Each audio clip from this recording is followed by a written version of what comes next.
Back in September 2020, we sold our house in the UK, then moved to Normandy in France, where we bought an ancient French farmhouse with various outbuildings, including an old barn, a small cottage with 2 woodlands, and 3.5 acres of pastured land in a beautiful national park area.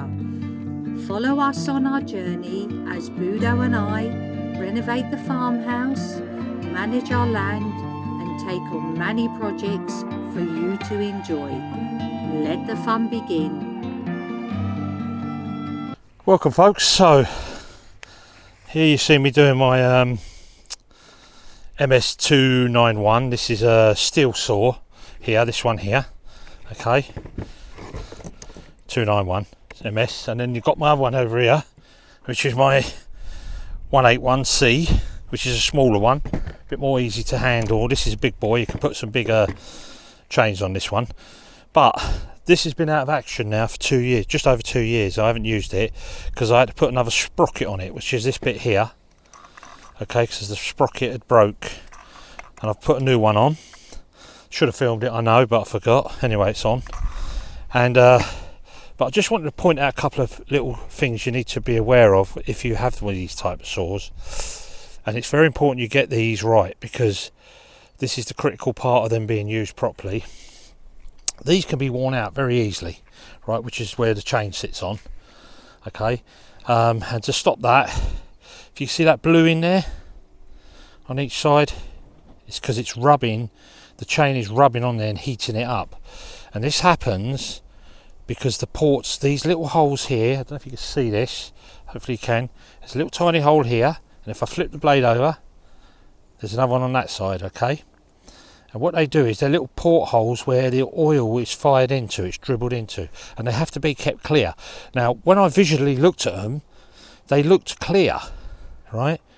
But when I actually gone on over the top and in there, they had little tiny bits of grit stuck in the back there, and it was stopping the oil feeding through properly onto this.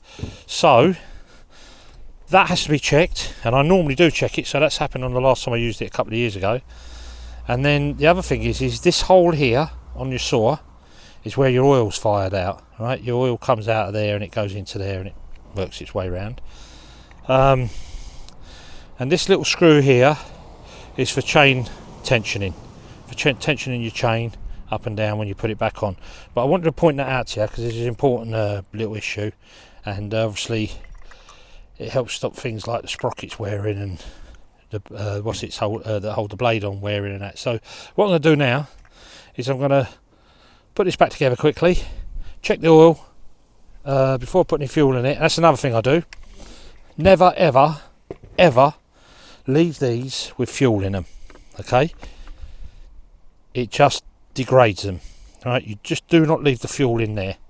When you are finished and you know you're not going to use it for at least a week, take the fuel out, put it back into its canister, and it's safe, it's away, and it's not doing any damage. But always have oil in it. And this one I've checked already, it's only got about half oil, so I'm going to top this oil up as well and then put some fuel in that I've made up. And that's it really. So these are critical. You want a good running sprocket, no slack in that sprocket at all, spin freely, right? Not to be stiff at all, and not to wobble.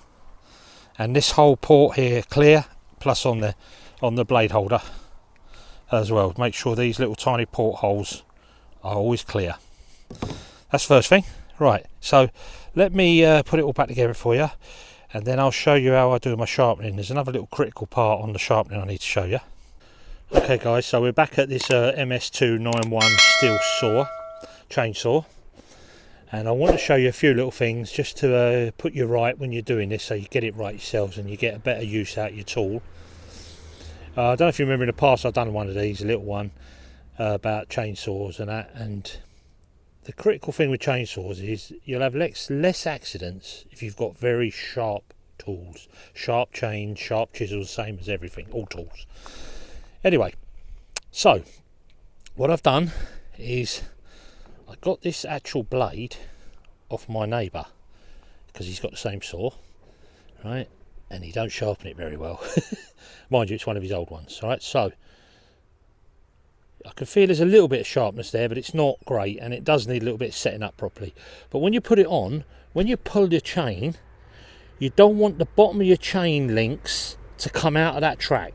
You just want enough slack in here that they can lift up and down, either way, bottom or top, that they don't go out. I'm going to try and pull this one out as hard as I can, so you can see that's just going to go over, right? You don't want that. Okay, so what I'll do is I'll run this saw when I'm ready, when I've sharpened it all. I'll run it, I'll leave it running for a few seconds, stop it, turn it all off, and then I'll readjust the blade again just to make sure that that hasn't slackened off. Okay, and that's on the 2 nuts I do up on there, right, with the adjuster. That's the first thing. The other thing is you need the right tool to sharpen these chains. It's one of those things where you can't skip this one. You have to do it. When you sharpen these chains, you're sharpening this tooth here, which is this little round here, but you're also cutting the top or head off of this. Okay, you're sharpening that off as well, because these teeth are tipping upwards. They're set back, if you understand. So when they're pulling back like this. If you understand, can you see that on my finger? It's pulling. This is up in the air and this back end is down low. Okay, and as you sharpen that off, this gets lower, so this has to match. This front edge of the chain has to come down as well, and that's why you buy the proper tool sharpening. If you can see, you've got 3 files on there. The round is the round for this particular saw. Okay, you can buy these, you can change these out as well, these rounds, and then you've got a big heavy flat in the middle. And what happens is when you set this up on here, I'm going to try and show you now, hopefully you can see this.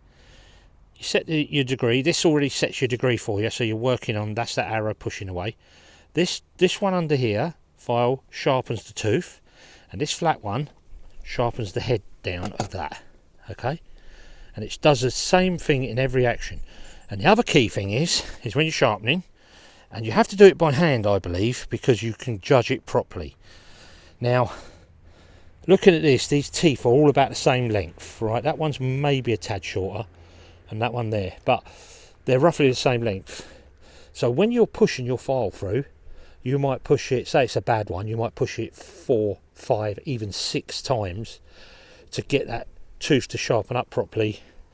So as you're pushing it away and cutting, I'll show you in a minute, you're setting them all right. But if you do that on that tooth, then you want to do it on that tooth and all the way down the line.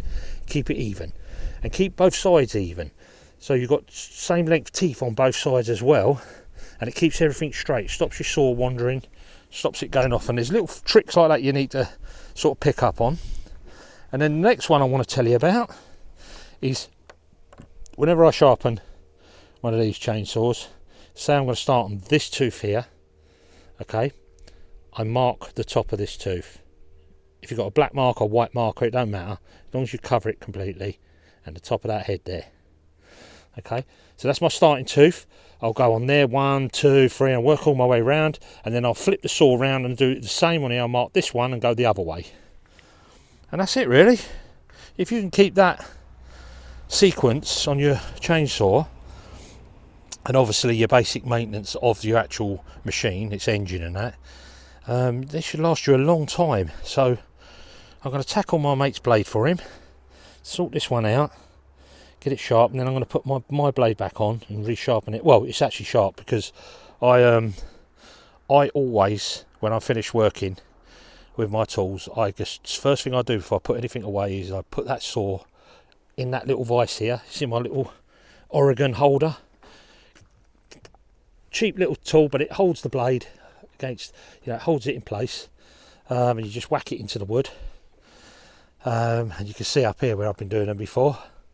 So look, you see the holes where they've gone in before, when I've sharpened them. Well, I've done that the other day actually, but I always sharpen them, that one, like the other day I sharpened that straight after I finished with it. You saw me in the video working with this one. It's the little handy one that's, go around nipping everything off. But this bad boy here, I can have like a 3-foot blade in there easily, chain in there. So that's a little tip for you. Always sharpen your tools before you put them away, and empty your fuel tank. Okay, so this one here, I've just filled this tank up there, look, because I'm going to be using this in a minute.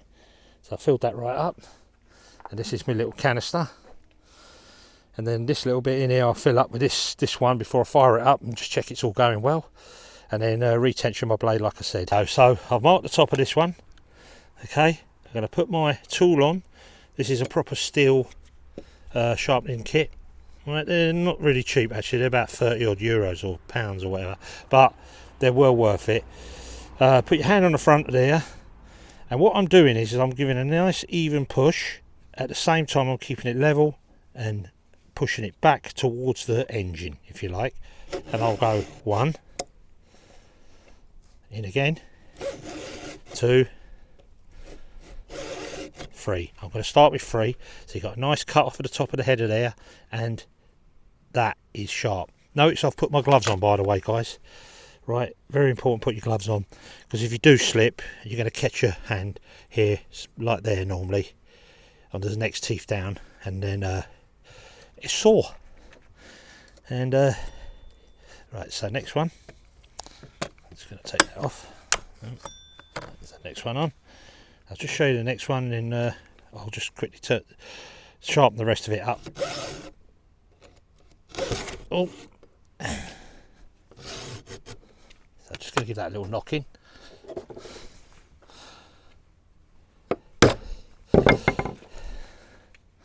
So we cut down 3. Okay, now we've got 2 facing the other way because of the way the chain's made. I'm going to do this one here.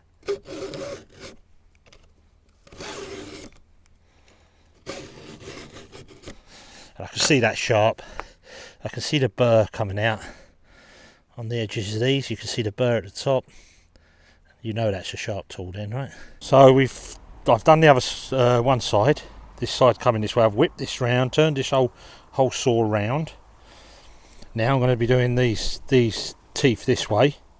This is my last point here, which has got the marker pen on it. So I'm going to be starting on this one next, going the other way. So I'm going to give that a good mark, so I know that that's my starting point. And you do this because you don't want to go over and over the teeth, and you end up, what you end up doing is, if you don't put that mark on and you guess it, the last 2 or 3 sometimes get shorter and shorter as you're going round, you know, and you don't want that. You want to keep all these teeth the same sort of size, really. And then you get a cleaner cut, because all these little front bits are at the same level all the way round, which makes it work properly. Okay, it's just about, you know, chain maintenance and keeping your tools clean. Not so much clean, I mean sharpened and oiled. They don't have to look pretty, they just need to function properly, and that's the important bit. But I'll just show you as I go along here. Hopefully that won't come out this time. So now I'm going to whip it around the other way, okay, which is that way, and my arrow's on the top here, and I'm starting on this one here. So I drop that in, come back to the blade, so this is parallel, it's around about 30 degrees, and you can hear that. Give it a full length. I'm actually doing 4 on that one because I'd missed that first one properly. So the second one,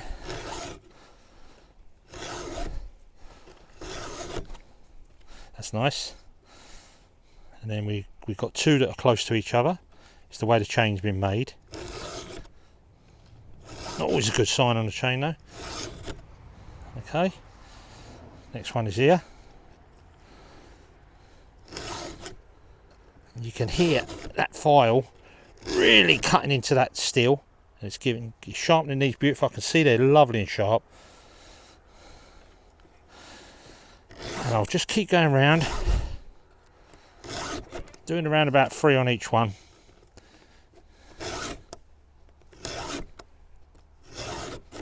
And remember, I'm pulling this way back to the engine and pushing down at the same time, keeping this flat and level as best as I can.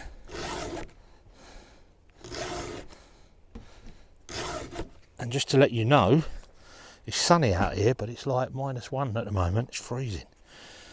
Right. And just keep going.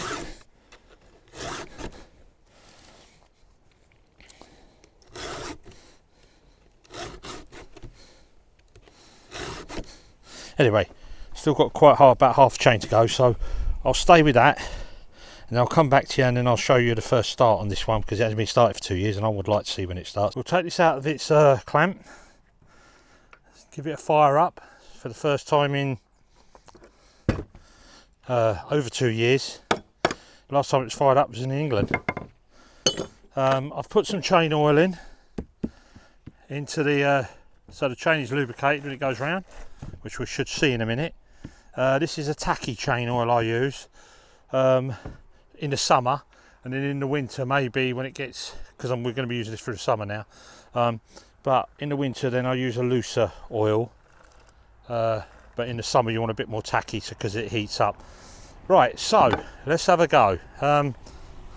Okay, let's set it up on its choke. We might get it on the first go. Let's just have a... I'm just setting it up here. I'm going to give it a choke go first, so... Okay.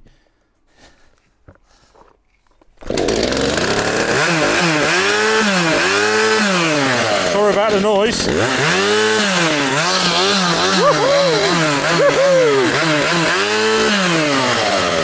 Look at that. I'll leave that run for a second.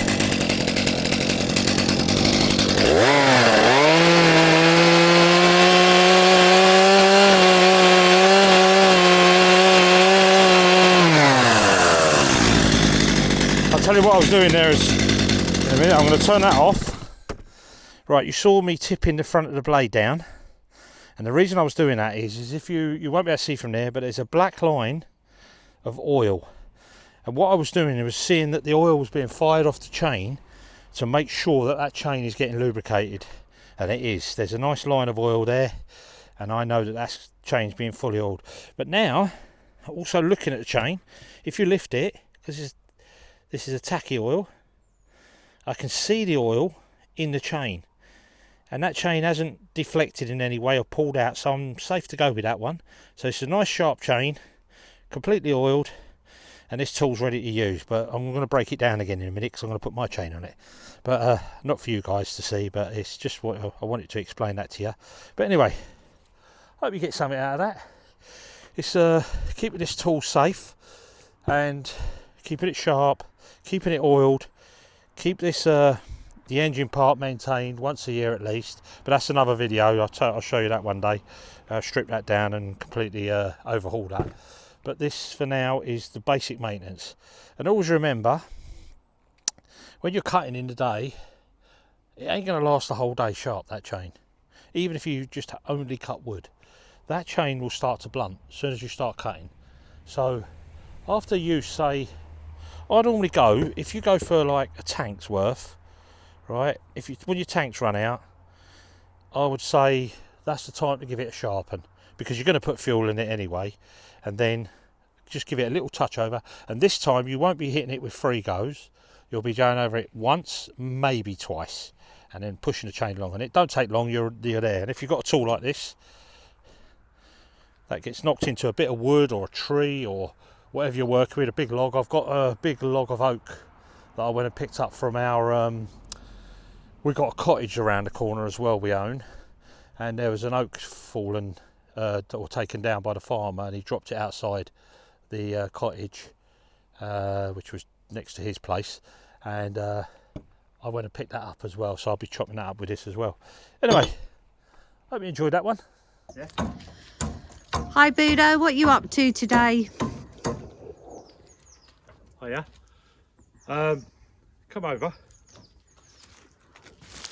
So I was over the our cottage, which is over on the road there, and it was being blocked off by a big hazel tree, and the hazel wands, as you can see, are here. So I've kept them all back. I've just cleaned them up now.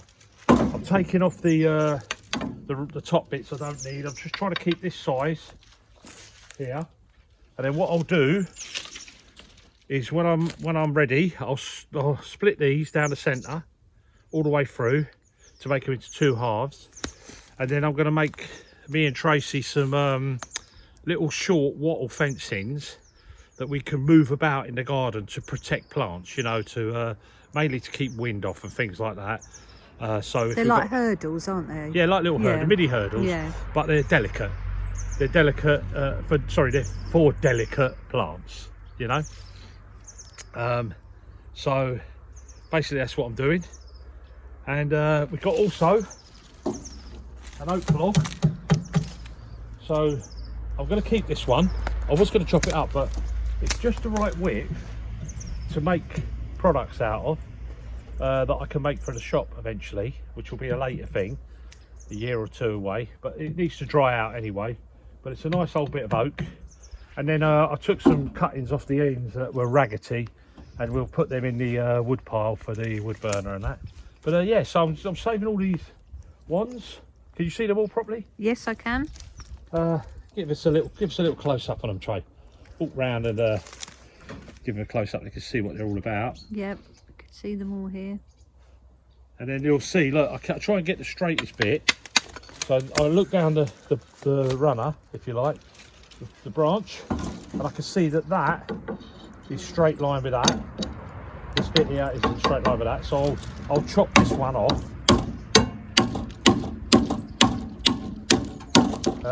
It'll come off in a minute. I'll just clean that up.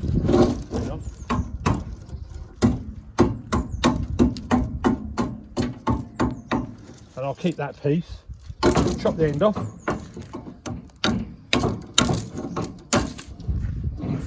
And then the end bits, the bush, will or the brush I should all say, that down there will go in the wood chipper. Yep, that'll all be for the wood chipper. So you can see that down there, can you? Yep. So all this will go in the wood chipper. And we're not wasting go back materials. on the land. No, it'll go back on the land then, won't It all it? goes back to the land. That's the good thing. So look, ordinarily, sorry, I've got a bit of a cold. I can't want to sneeze. Ordinarily, people would just chop that down, take it down to their local dump, throw it away, or put it in a recycling of some sort. But we're actually using everything here.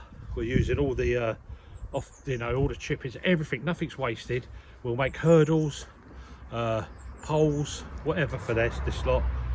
The rest of it will go in the chipper. The chipper goes back down on the ground. We're now in the process of just today, actually I might do a bit of filming later on, but I'm going to pick up some what they call in France pickets. We call them in the UK and in America and that, Canada and all that, posts. So they're just fence posting, this sort of round, go in the ground. They're made of chestnut, so they last a long time in the ground. And I'm going to put up some chestnut posts all the way round, and then we can secure our garden with the high tensile meshing fencing around it. Put a little gate in, and then we're going to have more areas in there to the side and running up the long path and that on both sides, which will be wood chips. So all this will go into that. And we can have some more planting areas as well, can't we, for flowers? Well, that's like you said, you know, on that side as you walk in on the right hand side, we can have that as a flower bed there. Yeah. And grow flowers in there as well. So it's a sort of like nice combination, keeps all the animals out and keeps our dogs out as well, because they're a menace. Little terrier wants to dig everything up, so you've got to keep her out of there. And also the tunnels I built, that gives me a chance to move them around a little bit more as well, move them out of the way, because we know they're safe now from the animals when that's up. So it's all moving forwards. Yep, we're getting there, aren't we? Slowly catch a monkey, as they say. And so I'm going to carry on with this, and then we'll do a bit of filming later, maybe up at the place where you buy the pickets from a local farmer. And I'm going to be getting the trays prepared, aren't I, to do some seeding as well. Yeah, that'd be good. Tracy's going to get some of the stuff up to the land we was talking about the other day, the molehill. Yes, I'm going to collect some of that, mix it in with the compost, the black gold, and also some sand. So I'll sieve all that into a bucket, getting them ready in the trays to do some more planting now, because we've got quite a few things that we can start planting. Definitely, it's seed time now, isn't it? Yeah, definitely. Really, we don't want to be caught out, be late with the seeds. So no, we haven't got a greenhouse, a polytunnel greenhouse at the moment. but me and Tracy was actually talking about this morning, about leveling the ground, and then I'm going to start the project of that as well. You know, we're going to have many projects on the go. We were going to just jump back and forth, aren't yeah. we? Renovation, be outside, because at the end of the day, there is only 2 of us. Yeah. So the land is important because we want to grow our own food. We want to be self-sustainable. So we need to make sure we're on top of that. Then in between that, we'll be going back on the renovation and doing things there. So it'll be a bit of everything, won't it? Well, I'm hoping once I start building the polytunnel, Tracy will jump onto the pointing on the back of the house, so we'll be close to it here, each other where we're working, and we can just carry on and work and get things done. And each project we do, a bit of each project we do is a bit nearer to the end of that project, if you like. We've got to do lots of little things rather than concentrate just on one big thing and get it finished, because it doesn't work, does it, in a renovation like that, unless you've got, you know, 10 people doing work for you every day. But we'll get there, so let's crack on with this one. Yep.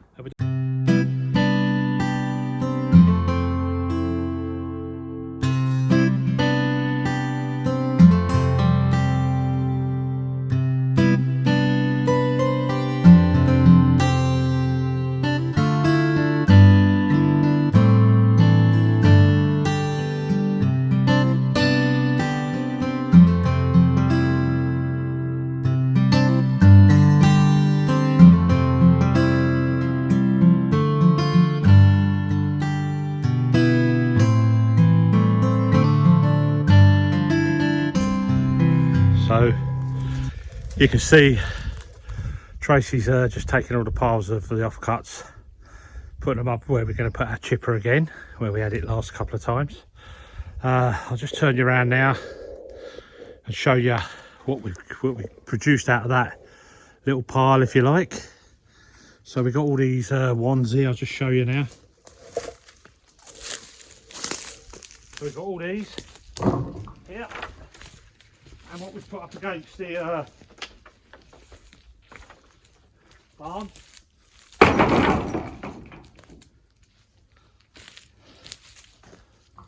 So it's on normal mode now.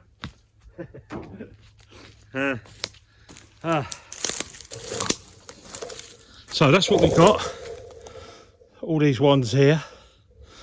And they will make some lovely little hurdles, won't they, Trey? Yeah.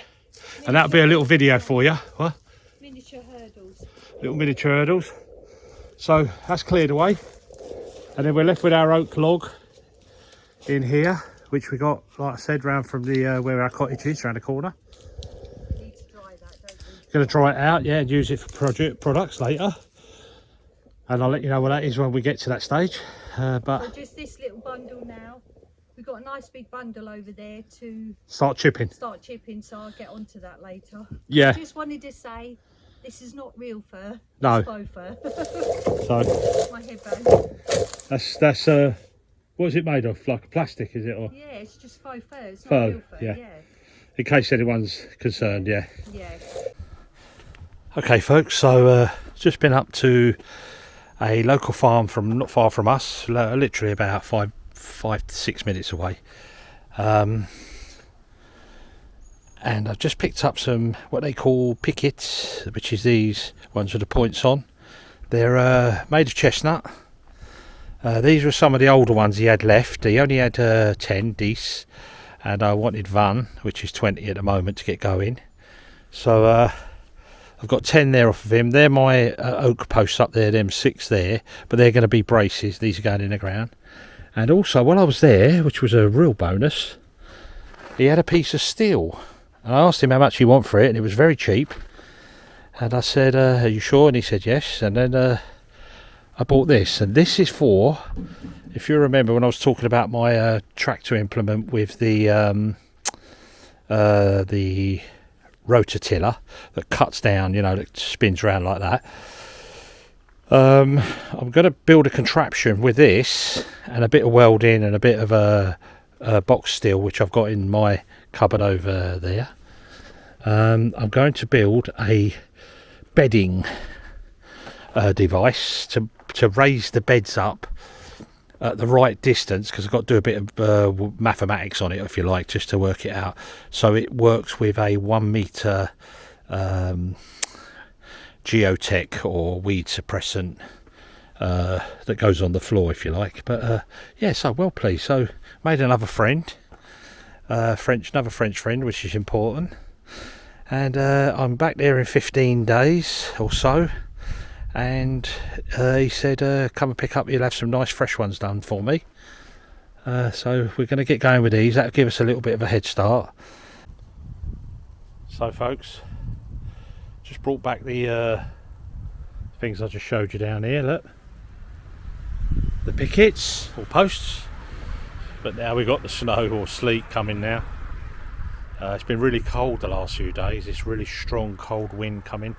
The wind's died down, but now it's starting to snow. So I think the temperature's actually picked up. It's probably about -1 now only, but it's relentless. It won't go away. Come on, spring, where are you? But anyway, I wanted to show you something. I'm just going to turn you around. It's this item here I want to show you. So this here is one of my bee boxes for beekeeping. Okay, it's my own design. Basically, let me open it up and show you, because this hasn't been used for, I haven't used this one for a couple of years. So basically you open the lid, okay, and that's what you find inside. And then what I do, how I keep my bees, is they're underneath here. Okay, so I have these I can open these up out where I want them. So this would be the entrance here, and wherever the entrance is in a beehive is normally where the brood is. They're near the entranceway, always in this area, first half. So these are all empty. They're a bit stuck because of the propolis. Let me just use my tool. So these frames, they're all finished at the moment. They're not, you know, they've just got propolis on them at the moment. There's no wax in them as such.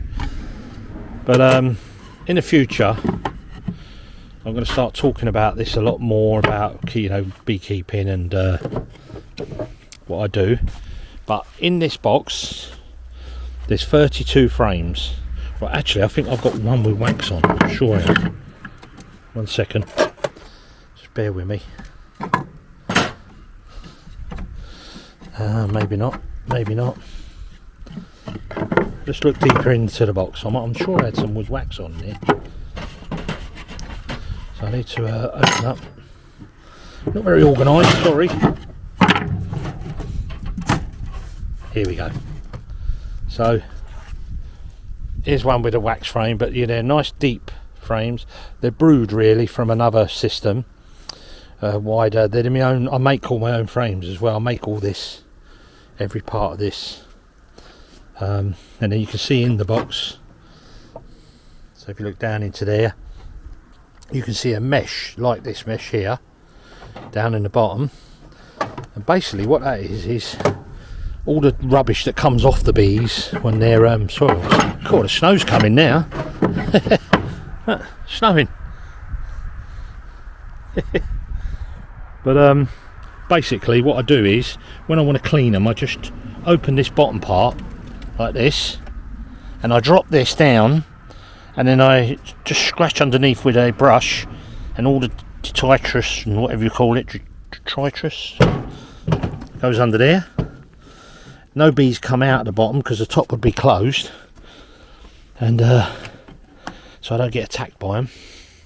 But there's loads of things I want to talk about on this system I use, and this is what I call a less intrusive system. So if I'm going into the nest and I want to have a look and just check the queens in there, then I can take off one of these, take one frame out at a time, and just check gently and put them back gently and work my way through.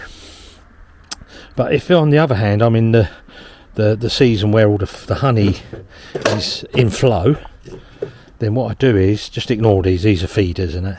I'll start to come from this side, and then I'll find where the frame is where the honey's on, and as it gets better I'll take out the better ones and maybe take out 5 or 6 and turn them into the spinner and make them into honey, and then put 5 back for them, and then they just carry on.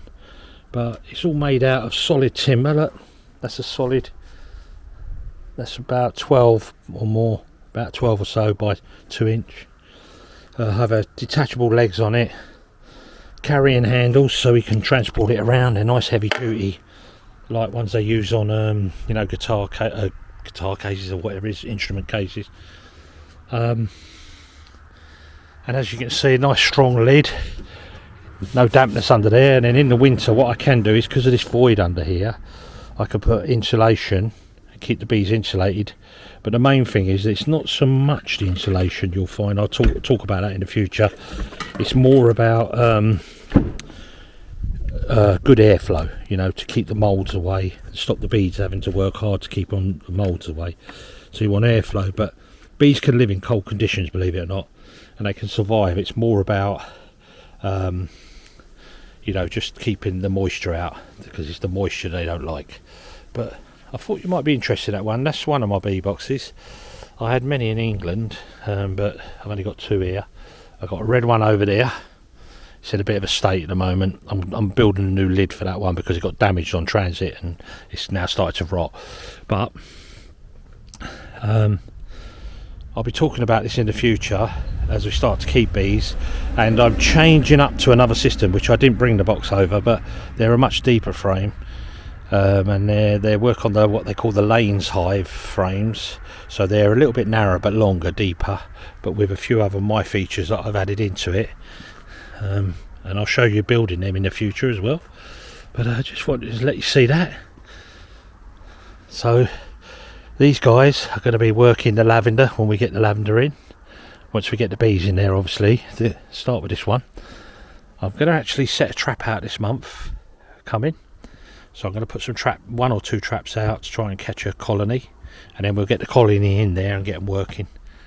And here comes Tracy out of the caravan. So what do you think of the snow, Trey? I like it. You like it? Yeah, but obviously it's a bit unexpected because it was sunny earlier. Yeah, it's beautiful and sunny. Snowing, so. We've been up in the land working, and we was chopping the hazel wands this morning, and we went and collected all this. So we're going to get this up there now on the land now. Perfect. And then get them out, and I've got to get this steel out what I'm going to be working on. But let's do that before the snow gets a bit heavier. Yeah, I'm going to Hopefully go it won't. and sieve the black gold as well. Oh yeah, we do that. Film of the seeding stuff as well. I've sieved the soil that came from the molehills. Oh my god, it is just lovely. It has, I know it sounds a bit strange, but it has a little bit of texture like coffee grounds. It's lovely. It's because it's been sieved by their little claws. It's always the right condition. Yeah. When we mix it with the compost and the sand, it will make a nice seeding bed, won't it? As Perfect you for seeding. Anyway, let's cut us off because I'm getting cold. So we're just laying out the posts now, roughly 4 metres apart, because we've got high tensile steel here. Snow's just died down. It's only a fleeting bit of snow. So Tracy's picking the straightest ones, or there's no straight ones really, but we're cutting the tops off anyway, so that don't matter. Right, so where are you going with that one, Trey? Going to put that there, just roughly. Go a bit more towards that way back. Right, so what we've done, I've dug the post hole here, and I've gone down 600, 2 foot down. That leaves us about 1 metre 400 above here. Okay, our fencing is actually 1.2 metres high. So I'll get a nice line through here, tighten it all up, pull it all tight, and then I'll be able to cut all these tops off so they're even all the way round. Put another post over on that corner and a post over in that corner. So we're going to lay out the size of it first until we get our other posts, and then we can start to put these posts in the next few days, because we've got a few other jobs to do at the moment. We're just testing out one. We're going to put another post in today up there and then leave it and put a line up. Yeah, so we know. Yep. And I want to get my steel out of there for the tractor. And then here we've got, they're all chestnut on the floor. So the posts are all chestnut or pickets, and these are oak. And what we're going to use the oaks for is, like I said earlier, we're going to use them as braces. So they'll be at that angle sort of thing into the posts, and give them a bit of strength. Here where I've just put this post in, is where we're going to have a gate. Now, we're not decided, are we, Trey? No, we don't know whether to come in here with the gate or come in here. I think you're right, here would be better. I think, personally. Because you're opening the gate that way onto that fence, that line there, and you're swinging round there. If you've got a wheelbarrow, you can come round nice and easily, because we'll make a wide gate there. So that post will be the other gate post. So what you'll see is, you'll see a post here somewhere, and then a brace, and then we're going to brace off of that one that way, and then in the corners we'll brace 2 ways off each corner. Just secures it. Yeah. So, well, it secures it, but also we can tension the what's it? That we're going to put on. The fencing, which is the high tensile steel fencing. But it's lovely out here, isn't it? Even though it's cold. It's actually warmed up a bit. It has warmed up. I said that earlier. Yeah, since the snow come, it's started to warm up. But yeah, it's just one of those sort of days, isn't it? One of them sort of days. It's that initial waking up in the morning, isn't it? When it's -1, -2, but once you're up and about. -4 this morning. Yeah, you feel better, don't you? It's -4, yeah, and there's the poles over there leaning up on the building that I did this morning. But anyway, we're going to go and get another post in or 2.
So Tracy's just inspecting our veggies. All looking good, are they, Trey? Trey Bon. That's it, good. Right, so you see me just dig that hole there, put a post in. The post holes, where you saw Tracy putting the measurement tape, is 2 foot deep, right? So we go down 2 foot deep, and the posts are not, obviously, because they're natural, yeah? They're not going to be dead straight. They're a bit wavy, and that doesn't matter. Because we didn't want this to look too new, you know, we want it to blend in with its surroundings as best we can, and we're using chestnut posts for that, and obviously the wire will be more inconspicuous because it's so thin, but we'll just line them up ready. So what will happen now is when I set these 2 posts in here, I'll set them in as level as I can get them, and then we'll put a line, string lines top and bottom, and then we'll work our other posts to that and set them, and at the same digging that hole. It runs down slightly downhill, so we're going to keep with the fencing running downhill because we don't want a big gap at one end, and then as you can see, there's not too much disruption to the ground. No. Okay, we only have a little hole around. We'll wedge that in first with some stone, and then we're just going to pour a light concrete round. We wouldn't need to, but we're going to do it anyway. Just put maybe a bit of concrete. We're going to think about that one, aren't we? Think about that one, because we want the posts to be secure, because it gets quite windy, the weather's a bit unpredictable. Yeah, I think they're going to stand up to the strains of the winter, because they're down 2 foot and they're 4 foot above ground, which is a good combination, or just over. But we'll think on that one. We're not sure 100%. That's fluid, all right, but if not, we'll pack it back out with stone and gravel, just to keep the water running free. The stone will actually pack it out quite well, I think. It will secure it in the hole, because the soil is quite tightly packed, isn't it? Yeah, maybe put some gravel down it then. Yeah. We'll pack it down and we'll knock it down with a bar. You saw what tools I was using. So this is a post hole digger. They're all around the world. Everyone's got them. And this is a really heavy, solid bit of steel with a spike on the end. I've had it for years. And it's always done these sort of jobs for me. as well as a bit of leveraging and breaking things down like stud work and that, moving old stud work and things like that. My son does this more for a living, you know, he does landscaping, he does a lot of work, then he carpentry work as well, laying porcelain patios and that back in England. And he now has got one of these steel ones but with a little mini thin shovel on it. It's a lovely bit of kit. I must get myself one of them one day.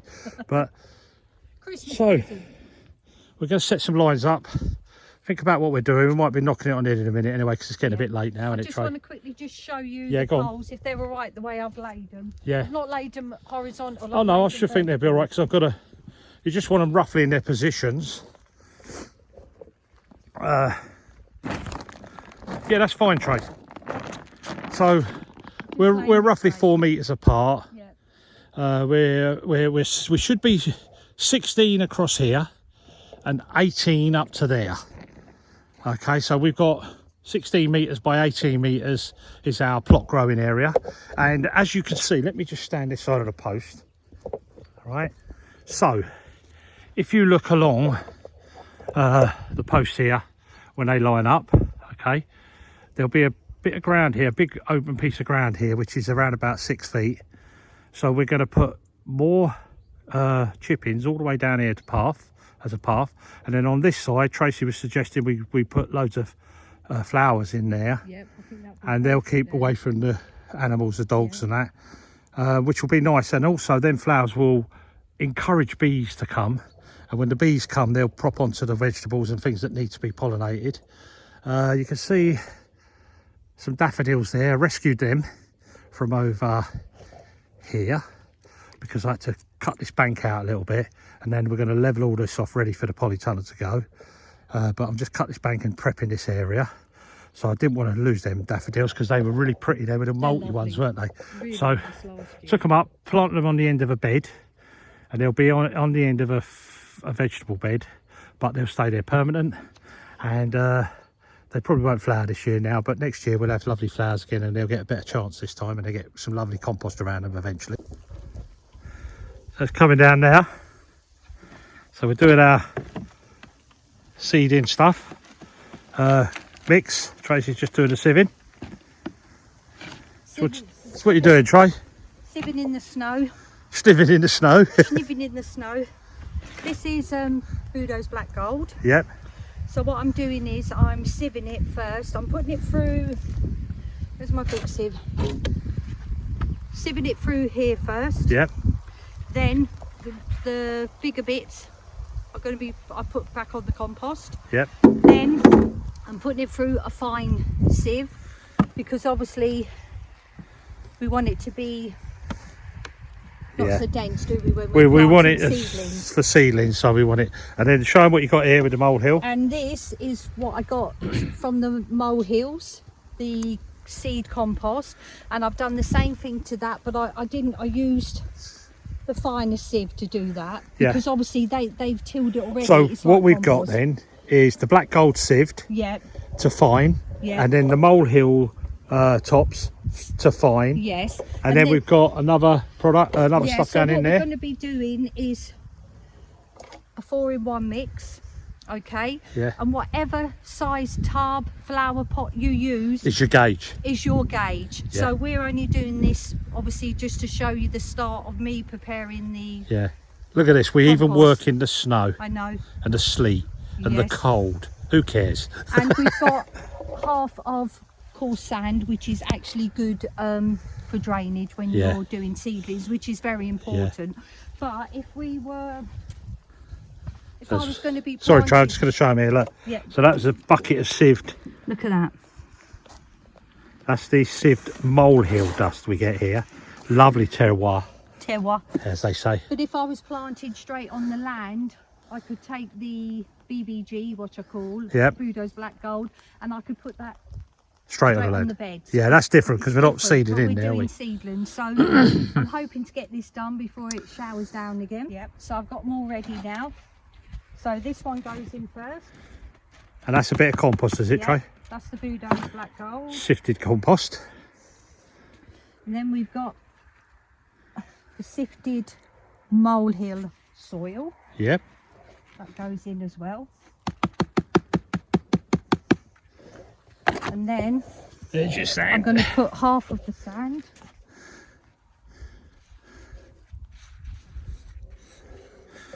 So we're putting in the sand, guys, for or folks, we're putting the sand in because we want some good drainage for these seeds. And this is coarse sand, isn't it? It's a coarse sand, yeah. Okay, and then I'm just going to mix it all together like a cake mix. Yeah. Mix it all in. Make sure you get all the sand mixed in well as well. Sand is actually an important ingredient, isn't it? Definitely.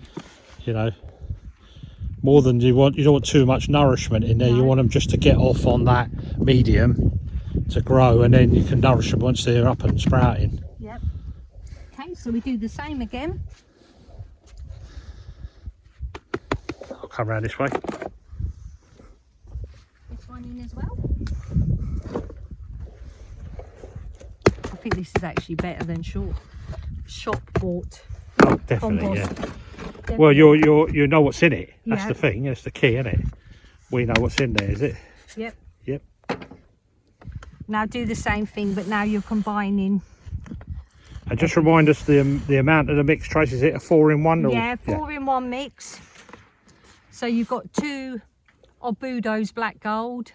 This is the mix that we're using, and 2 of the Mohill soil.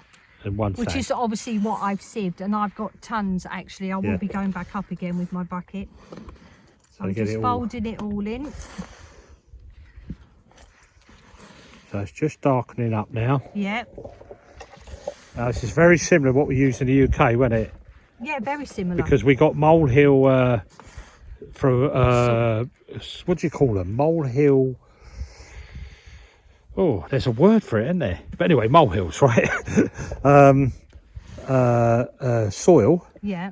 In England, but it was a different colour because we was in the fens. Yeah. So it was very dark. But this one here is more towards sandy, isn't it? Yeah, you can. Well, sandy. So we didn't put so much sand in on this one, but and you can see the difference now. If you look at that close up, it's a bit darker, a bit more grainy, as opposed to the molehill soil sieved. You know, sifted. That's lovely though, and that's not beautiful, isn't it? Perfect for seedlings. That'd be perfect for your seedlings. Get it off, not too wet. It will drain freely, crumbles lovely. We could sell that one, Trey. We could. Hey, bag it. Bag it and sell it. Bag it and sell it. That's perfect. Anyway. That's ready now for me to start seeding, which you will see in next week's. So folks, we got snowed off today at the end. Mind you, it's late now. Be dark in about half an hour, so but just thought we'd come in here quickly. See the posts over there I've just done, and over there. But looking for a sash window in the hall. And it's coming down well now. If it carries on all night, we'll be thick snow in the morning. Hey, could do without this though. I want spring to come now.